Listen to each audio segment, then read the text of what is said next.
Hello दोस्तों, welcome. आज का हमारा टॉपिक है इमाइल डर्कहाइम का आत्महत्या का सामाजिक सिद्धांत। इमाइल डर्कहाइम जो कि एक प्रसिद्ध समाजशास्त्री रहे हैं, उनका कार्यकाल 1858 से 1917 तक रहा। इमाइल डर्कहाइम अपने 3 सिद्धांतों के लिए काफी प्रसिद्ध माने जाते हैं। ये सिद्धांत है: नंबर 1, सामाजिक श्रम विभाजन यानी कि social division of labour. Number 2, social theory of religion यानी कि धर्म का सामाजिक सिद्धांत। और नंबर 3 जो है वो है आत्महत्या का सामाजिक सिद्धांत यानी कि the social theory of suicide. तो आइए बात करते हैं उनके आत्महत्या के सामाजिक सिद्धांत के बारे में। डर्कहाइम की दी सुसाइड पुस्तक आत्महत्या पर सबसे अच्छा स्रोत यानी कि सोर्स मानी जाती है। अपनी इस पुस्तक में उन्होंने तरह तरह के आत्महत्या से जुड़े आंकड़े इकट्ठे करके ये साबित करने की कोशिश की है कि आत्महत्या एक सामाजिक घटना है, और उन्होंने अपनी पुस्तक में आत्महत्या के अर्थ को भी समझाया है। तो आइए पहले हम बात करेंगे कि आत्महत्या का अर्थ क्या है, क्योंकि आत्महत्या के सामाजिक सिद्धांत को समझने से पहले हमें इसके अर्थ के बारे में समझना होगा। सो फ्रेंड्स, आत्महत्या का अर्थ है व्यक्ति द्वारा अपने आप अपने ही जीवन को समाप्त कर लेना। आमतौर पर व्यक्ति द्वारा खुद की कोशिशों से जान लेना यानी घटित मृत्यु ही आत्महत्या है। लेकिन आत्महत्या की परिभाषा देते हुए डर्कहाइम ने लिखा है कि आत्महत्या शब्द का प्रयोग ऐसी किसी भी मृत्यु के लिए किया जा सकता है जो कि स्वयं मृत व्यक्ति के द्वारा की गई किसी सकारात्मक या नकारात्मक क्रिया का प्रत्यक्ष या अप्रत्यक्ष परिणाम है। डर्कहाइम का कहना है कि अगर वास्तविकता पर ध्यान दिया जाए तो इस परिभाषा को भी सही नहीं माना जा सकता है, क्योंकि ये परिभाषा दो अलग प्रकार की मृत्युओं में भेद करने में असफल है। यानी कि डर्कहाइम के अनुसार मान लीजिए दो ऐसे व्यक्तियों की मृत्यु, जिसमें एक व्यक्ति कुएं के पास खड़ा है और उसका अचानक पैर फिसलता है, जिसके कारण वह अचानक कुएं में गिर जाता है, जिसके कारण जो है उसकी मौत हो जाती है और वे गलतफहमी का शिकार हो जाता है। दूसरा वे व्यक्ति है जो उस कुएं में जानबूझकर कूदता है। यानी डर्कहाइम का मानना है कि इन दोनों घटना को एक समान नहीं कहा जा सकता है। डर्कहाइम के अनुसार आत्महत्या को ऐसा नाम दिया जा सकता है जो किसी उद्देश्य के लिए घटित हुई हो। यानी आत्महत्या जो है अपनी इच्छा से की गई घटना है। लेकिन सुसाइड के बाद सबसे बड़ी समस्या ये होती है, यानी कि ये सवाल उठता है कि व्यक्ति के आत्महत्या के पीछे क्या इरादे रहे होंगे, और इसके बारे में यानी कि इसके विषय के बारे में हम कैसे जानकारी प्राप्त कर सकते हैं। तो आइए अब हम बात करते हैं आत्महत्या व्यक्तिक कारणों की उपज नहीं, यानी कि suicide not a product of individual factor. Durkheim आत्महत्या को एक व्यक्तिगत घटना यानी कि इंडिविजुअल फैक्टर से नहीं, बल्कि एक सामाजिक घटना मानते हैं। अनेक विद्वानों का मानना है कि आत्महत्या के मुख्य कारण व्यक्तिगत कारण, पागलपन और अकेलापन है। यानी कि आत्महत्या के पैदा होने का कारण इन्हीं से है। लेकिन डर्कहाइम ने विद्वानों के इन मतों को साफ तौर पर नकारा है। ठीक इसी प्रकार ज्योग्राफिकल पर्सपेक्टिव रखने वाले लोग यानी कि भौगोलिकवादियों का मत है कि आत्महत्याएं भौगोलिक परिस्थितियों जैसे तापमान, समय, मौसम और जलवायु आदि से उत्पन्न होती है। और कई विद्वान मानते हैं कि अल्कोहल यानी शराब, गरीबी आदि आत्महत्या का कारण बनती है। लेकिन डर्कहाइम ने इन सभी व्याख्याओं को नकारा है, क्योंकि डर्कहाइम का मानना है कि सच है आत्महत्या के पीछे व्यक्तिगत कारण भी हो सकते हैं। लेकिन उनके अनुसार आत्महत्या की प्रकृति यानी कि जो नेचर है वो सामाजिक होता है। तो आइए अब हम बात करते हैं आत्महत्या के सामाजिक तत्व या कारक के बारे में, यानी कि सोशल एलिमेंट और फैक्टर ऑफ सुसाइड के बारे में। जैसे कि डर्कहाइम जो है बात करते हैं कि आत्महत्या जो है अकेले व्यक्ति की अवस्थाओं पर ही डिपेंड नहीं करता है, बल्कि सामाजिक कारण भी आत्महत्या की घटनाओं में अपना एक अलग योगदान देते हैं। डर्कहाइम का मानना है औरतें जो हैं पुरुषों के मुकाबले कम सुसाइड करती हैं। इसका ये मतलब नहीं कि वे औरतें हैं, ऐसा इसलिए है क्योंकि औरत जो है पुरुषों के मुकाबले सामूहिक जीवन में कम भाग लेती है। इसी कारण औरतें पुरुषों के मुकाबले सामूहिक जीवन के अच्छे बुरे प्रभाव को कम अनुभव करती हैं। इसी प्रकार डर्कहाइम कहते हैं कि ये बात ज्यादा उम्र वाले व्यक्ति और बच्चों के संबंध में भी लागू होती है। और इसी प्रकार डर्कहाइम के अनुसार जनवरी से जून तक आत्महत्याएं ज्यादा होती हैं और जून के बाद आत्महत्याएं कम हो जाती हैं। इसका ये कारण है कि सुसाइड की घटनाओं में मौसमी यानी कि ऋतु परिवर्तन से जुड़े उतार चढ़ाव देखने को मिलते हैं। तो अब हम बात करेंगे आत्महत्या के सामाजिक सिद्धांत के बारे में, यानी कि social theory of suicide. Durkheim के अनुसार सभी तथ्यों के आधार पर यह निष्कर्ष निकाला जा सकता है कि समाज में आत्महत्या की दर की व्याख्या जो है समाजशास्त्रीय आधारों पर की जा सकती है। डर्कहाइम के अनुसार वे कौन से कारण हैं जिसके कारण व्यक्ति जो है आत्महत्या करने के लिए मजबूर हो जाता है। डर्कहाइम का मानना है कि समाज में हर एक व्यक्ति एक विशेष प्रकार की शक्ति की मात्रा लिए हुए सामूहिक शक्ति का दबाव यानी कि अपने ऊपर एक प्रेशर अनुभव करता है और सामाजिक समूह व्यक्तियों को प्रभावित करते हैं जो आत्महत्या का मुख्य कारण बनते हैं। जब व्यक्ति अपने जीवन में दुखी होता है तो वह वास्तव में यानी कि रियलिटी में अपने बाहरी परिस्थितियों के कारण दुखी होता है और ये बाहरी परिस्थितियों का अर्थ है कि वही समूह जिसका वे व्यक्ति सदस्य है। व्यक्ति जब अपने जीवन में दुखी होता है तो वही जो दुख है उसे आत्महत्या करने के लिए मजबूर करते हैं। दुर्कheim सीधे और साफ तौर पर ये कहना चाहता है कि व्यक्ति जो है समाज में सामूहिक विचारों और भावनाओं के अनुसार बिहेव करता है। व्यक्ति के ऊपर अपने समूह का प्रेशर हर समय बना रहता है। वे अपने समूह के अगेंस्ट कभी नहीं जा सकता, क्योंकि अगर वे अपने समूह के अगेंस्ट जाएगा तो समूह जो है उसके प्रति एक्शन ले सकता है, क्योंकि हर एक समूह के जो है अपने रूल्स एंड रेगुलेशंस होते हैं। मान लीजिए कि गे है, वो अपनी फीलिंग्स को शरेआम शो नहीं कर सकता, क्योंकि सबसे पहले उसे जो है ये जानना होता है कि ये जो सब चीजें हैं वो उस समाज का हिस्सा है या नहीं जिस समाज में वो रह रहा है, क्योंकि ये समाज उसे ये सब चीजें करने के लिए अलो करता है या नहीं करता। और उसे ये ध्यान रखना पड़ता है कि मेरे फीलिंग शो करने से कहीं मेरे समूह के लोग गुस्सा ना हो जाएं या फिर उसे कहीं समाज द्वारा धिक्कारा ना जाए। ऐसे में ये डिपेंड करता है कि गे होना उस समूह में कहीं बुरा तो नहीं माना जाता। यदि ऐसा होता है तो वह ऐसी बात जो है किसी के सामने नहीं कर सकता और अपने समूह की भावनाओं के नीचे दब जाता है और उसे आत्महत्या करने के लिए मजबूर होना पड़ता है। तो आइए अब हम बात करेंगे कुछ सह संबंध यानी कि सम कोरिलेशंस के बारे में। दरखाइम ने अपने आंकड़ों के आधार पर आत्महत्या के बारे में निष्कर्ष निकाला है। ये निष्कर्ष इस तरह है और इस निष्कर्ष को उन्होंने पॉइंट्स में बांटा है। तो नंबर 1 है आत्महत्या की दर हर साल एक ही तरह की रहती है। नंबर 2, सर्दियों की तुलना में गर्मियों में ज्यादा आत्महत्याएं होती हैं। नंबर 3, औरतों के मुकाबलों में मर्द ज्यादा आत्महत्याएं करते हैं। नंबर 4, कम उम्र वालों की तुलना में ज्यादा उम्र वाले लोग जो हैं ज्यादा आत्महत्याएं करते हैं। नंबर 5, गांव की तुलना में शहरों में ज्यादा सुसाइड होते हैं। नंबर 6, सैनिक लोग आम जनता के मुकाबले में ज्यादा आत्महत्याएं करते हैं। नंबर 7, कैथोलिक धर्म को मानने वाले लोगों की तुलना में प्रोटेस्टेंट धर्म को मानने वाले लोग ज्यादा आत्महत्याएं करते हैं। नंबर 8, अनमैरिड डिवोर्स्ड विडो यानी कि विधवा और विडोर ज्यादा आत्महत्याएं करते हैं विवाहित यानी मैरिड की तुलना में। नंबर 9, मैरिड कपल्स में भी देखा जा सकता है वे लोग ज्यादा आत्महत्याएं करते हैं जिनके बच्चे नहीं होते या फिर बच्चे पैदा होने के बाद मर जाते हैं। तो ऐसे में आप देख सकते हैं अनमैरिड डिवोर्स्ड विधवा और विडोर, इनका जीवन ज्यादा सुखी नहीं है, इसलिए ये ज्यादा आत्महत्याएं करते हैं। ऐसा इसलिए होता है क्योंकि पारिवारिक समूह का इन लोगों पर एक अच्छा प्रभाव नहीं पड़ता। परिवार में व्यक्ति एक दूसरे से प्यार, मोह, स्नेह आदि की भावनाओं से जुड़ा होता है। परिवार समूह व्यक्ति को आत्महत्याएं करने से रोकता है। लेकिन मेरा मानना यह है कि परिवार में लड़ाई झगड़ा या हर समय किसी बात को लेकर एक टेंशन का माहौल बना रहे तो परिवार समूह भी व्यक्ति की आत्महत्या के पीछे कारण बन सकता है।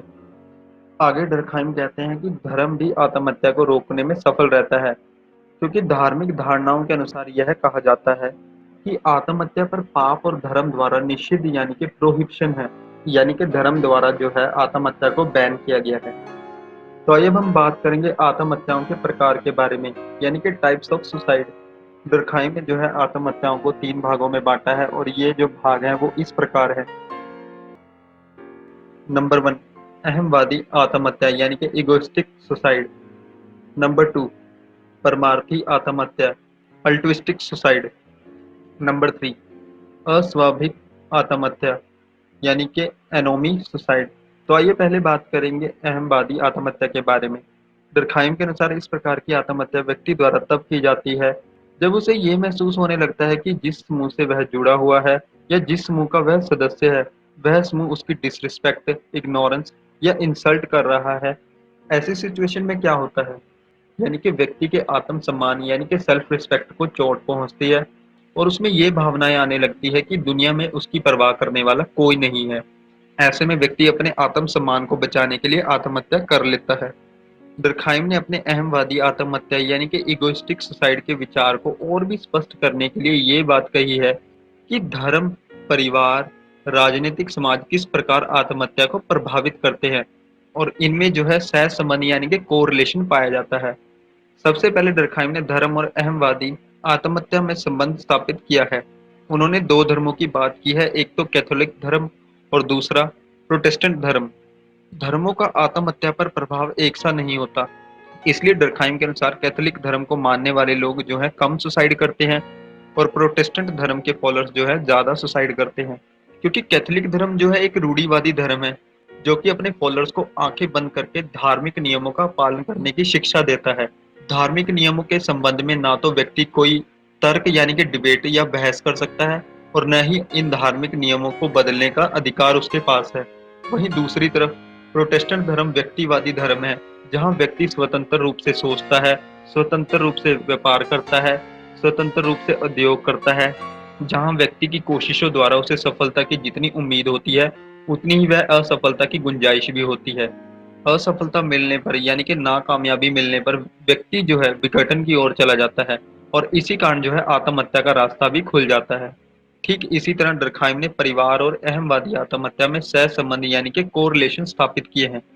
जैसे हम ऊपर भी बात कर चुके हैं, अगर परिवार समूह के व्यक्ति के साथ जो है संबंध बहुत अच्छे हैं तो परिवार जो है आत्महत्या के अगेंस्ट यानी कि विरुद्ध काम करता है। लेकिन अगर परिवार के साथ व्यक्ति के जो संबंध है वे अच्छे नहीं है तो व्यक्ति जो है आत्महत्या की ओर बढ़ता चला जाता है। ठीक इसी प्रकार डर्कहाइम ने राजनीतिक, समाज और अहमवादी आत्महत्या में भी सह संबंध ढूंढने की कोशिश की है। उनके अनुसार राजनीतिक समय में पाए जाने वाले संगठन यानी कि ऑर्गेनाइजेशन और एकता यानी कि यूनिटी आत्महत्या की दर को जो है कम करती है। तो आइए अब हम बात करते हैं नंबर 2 परमार्थी आत्महत्या यानी कि अल्ट्रिस्टिक सुसाइड के बारे में। जैसा कि डर्कहाइम ने कहा कि अहमवादी आत्महत्या व्यक्ति जो है अपने आत्म सम्मान की रक्षा करने के लिए करता है, लेकिन परमार्थी सुसाइड जो है ठीक इसके विपरीत यानी कि उल्ट है। परमार्थी आत्महत्या जो है अपने लिए नहीं बल्कि दूसरों के लिए की जाती है।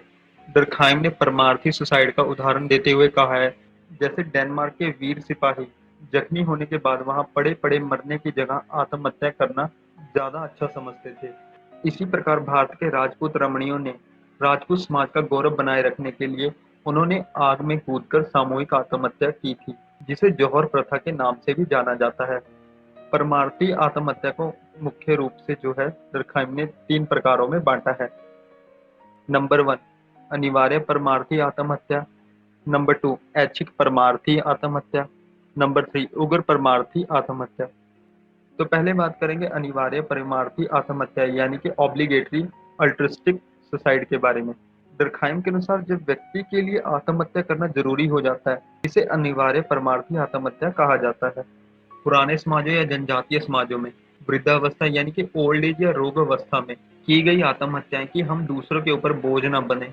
पति की मृत्यु पर पत्नी द्वारा आत्महत्या जिसे जो है सती प्रथा भी कहा जाता था, जो अनिवार्य परमार्थी आत्महत्या के कुछ उदाहरण हैं। नेक्स्ट है यानी कि नंबर 2 ऐच्छिक परमार्थी आत्महत्या यानी कि ऑप्शनल अल्ट्रिस्टिक सुसाइड। इसमें सुसाइड करना या ना करना व्यक्ति की इच्छा पर काफी हद तक निर्भर करता है।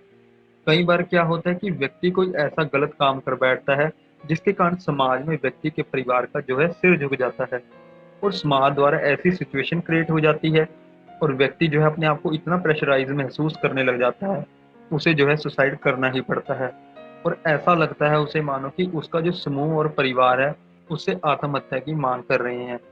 इस संबंध के बारे में डर्कहाइम ने ये लिखा है कि अनिवार्य आत्महत्या एवं ऐच्छिक परमार्थी आत्महत्या एक दूसरे से इतनी अधिक मिलती जुलती हैं कि इन दोनों को एक दूसरे से अलग करना और यह कहना इम्पॉसिबल है कि कहाँ एक शुरू होती है और कहाँ दूसरी जो है समाप्त यानी कि खत्म होती है। नेक्स्ट है नंबर 3 उग्र परमार्थी आत्महत्या यानी कि एक्वेट अल्ट्रिस्टिक सुसाइड। दरखाइम के अनुसार इस प्रकार के सुसाइड ना तो सामाजिक दबाव के कारण और ना ही खोए हुए सम्मान या सामाजिक प्रतिष्ठा यानी कि सोशल स्टेटस मॉरल वैल्यूज के लिए की जाती है। इस प्रकार के जो सुसाइड में व्यक्ति बलिदान यानी कि सेक्रीफाइस का सुख प्राप्त करने के लिए अपने आप को मार डालता है, क्योंकि कोई कारण ना होते हुए भी संसार से छुटकारा पाना ही उसके लिए एक प्लेजर वाली बात होती है। इस प्रकार की आत्महत्या दुर्खाइम ने भारतीय समाज के बेस पर ही दी थी। ऐसा इसलिए क्योंकि हिंदू समाज में जीवन में मोक्ष की प्राप्ति के लिए इस प्रकार की आत्महत्या को प्रोत्साहित करती है। देखा जा सकता है कि इस प्रकार की आत्महत्या व्यक्ति इसलिए करता है क्योंकि ऐसा करना ही व्यक्ति के जीवन का उद्देश्य है, यानी कि उसके जीवन का जो है लक्ष्य है। और वक्त आ गया कि हमें अब इस संसार की मोह माया को त्याग कर ईश्वर की तपस्या में अपने शरीर को लगा देना चाहिए। सो बेसिकली आप कह सकते हैं कि परमार्थी आत्महत्या का आज के टाइम में एग्जाम्पल जो है वो है लव, यानी कि प्यार। आपने देखा ही होगा कि कैसे रिलेशनशिप में लोग प्यार में एक दूसरे के लिए जान दे देते हैं। ऐसा करना तो नहीं चाहिए। मैं जस्ट आपको एक एग्जांपल दे रहा हूँ because it's just a stupid idea. मैंने एग्जांपल इसलिए दिया क्योंकि आपने ऐसा जरूर कहीं ना कहीं सुना होगा या ऐसा जरूर कहीं ना कहीं जो है देखा होगा। सो नेक्स्ट टाइप है नंबर 3, अस्वाभाविक आत्महत्या यानी कि एनोमी सुसाइड। सो बेसिकली इस प्रकार की आत्महत्या में क्या होता है कि जब व्यक्ति के जीवन में अस्वाभाविक रूप से परिवर्तन आ जाता है, यानी कि एक ऐसा चेंज उसकी लाइफ में आ जाता है जिसे उसने एक्सपेक्ट भी नहीं किया होता। इसके बाद क्या होता है, व्यक्ति अपने आप को उस चेंज के अकॉर्डिंग ढाल नहीं पाता है, जिसके कारण मानसिक तनाव यानी कि मेंटली प्रेशर बढ़ता है और वे अशांति महसूस करने लग जाता है।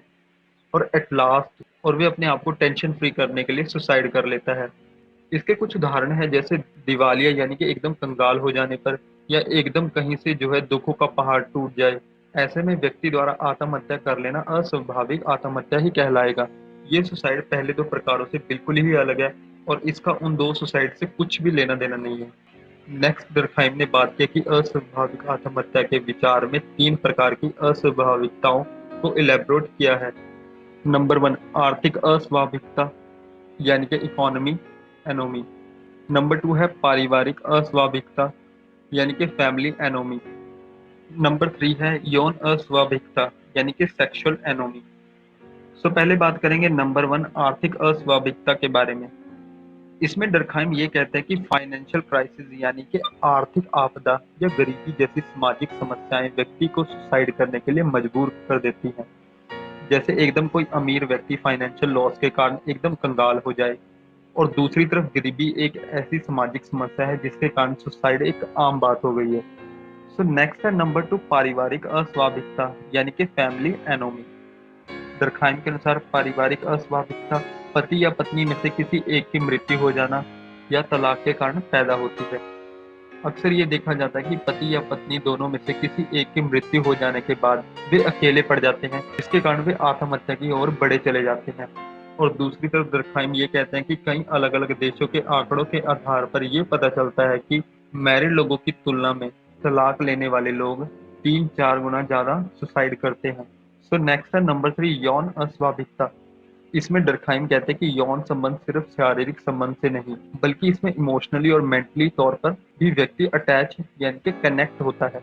यहाँ मैरिज का अपना एक अलग प्रभाव होता है, यानी कि विवाह जो है एक आदमी को एक औरत के साथ ही यौन संबंध रखने की अनुमति देता है, जिससे उनकी सेक्सुअल लाइफ पर जो है कंट्रोल होता है और दिमागी तौर पर भी एक सेटिस्फेक्शन मिलती है। लेकिन ठीक उल्टा एक अनमैरिड पर्सन को ये मानसिक संतुष्टि नहीं मिलती। इस कारण एक अनमैरिड पर्सन क्या करेगा, ज्यादा से ज्यादा औरतों से यौन इच्छाओं की संतुष्टि प्राप्त करने की चाह रखेगा, यानी कि ज्यादा से ज्यादा औरतों से जो है यौन इच्छाओं की इच्छा रखेगा। और ऐसे में जो है कभी वो कामयाब होगा, कभी जो है वो निराश होगा। और यही सिचुएशन जो है यौन अस्वाभाविकता की स्थिति में व्यक्ति को आत्महत्या करने को प्रोत्साहित कर सकती है।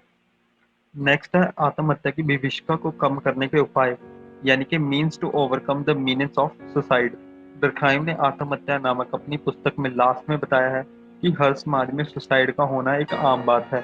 सुसाइड को कम करने के लिए पारिवारिक समाज, राजनीतिक समाज, धार्मिक समाज और एजुकेशन के बारे में सोचा जा सकता है। और बिजनेस ग्रुप और निगम यानी कि कॉरपोरेशन भी इम्पोर्टेंट रोल प्ले कर सकते हैं। और पति पत्नी के मैरिटल रिलेशन को मजबूत बनाया और सुधारा जा सकता है। लास्ट पार्ट है क्रिटिसिज्म एंड इवेल्युएशन, यानी कि आलोचना और मूल्यांकन। दर्कहाइम के समाजशास्त्रीय सिद्धांत के अनुसार आत्महत्या एक व्यक्ति यानी कि इंडिविजुअल घटना के रूप में नहीं, बल्कि इसके पीछे सामाजिक घटना एक मुख्य कारण है। उन्होंने ये माना कि आत्महत्या जो है एक सामाजिक घटना है जिसे सामाजिक कारणों द्वारा ही समझा जा सकता है। कई आलोचकों ने यह भी कहा कि इस सिद्धांत में समाज या सामाजिक जीवन को ही सब कुछ मान लेने की बहुत बड़ी गलती की गई है। सो बेसिकली कहा जा सकता है कि डर्कहाइम ने अपना एक डिफरेंट पर्सपेक्टिव रखा और अपने अलग नजरिए से जो है आत्महत्या को देखने की कोशिश भी की। सो आज का समाजशास्त्र और समाजशास्त्री डर्कहाइम के इस सिद्धांत की पूरी कदर करते हैं और फ्यूचर में भी करते रहेंगे। और फ्रेंड्स, हम यहाँ अपने पॉइंट ऑफ व्यू से डर्कहाइम की थ्योरी को जो है क्रिटिसाइज नहीं कर रहे हैं, because we have a different perspective about this video. So अगर आपको एग्जाम में मार्क्स स्कोर करने हैं तो आपको यही थ्योरी यानी कि जो पर्सपेक्टिव डर्कहाइम ने दिया है यही लिखना होगा। और इस थ्योरी में मैंने सामाजिक समूह वर्ड यूज किया है। अगर आप इस वर्ड को और अच्छे से समझना चाहते हैं तो मैं इस चैनल पे सामाजिक समूह से जुड़ी एक वीडियो अपलोड कर चुका हूँ, आप उस वीडियो को देख सकते हैं। So thank you friends for watching my video. अगर आप सोशियोलॉजी से जुड़ी और वीडियोस देखना चाहते हो तो चैनल को सब्सक्राइब कीजिए।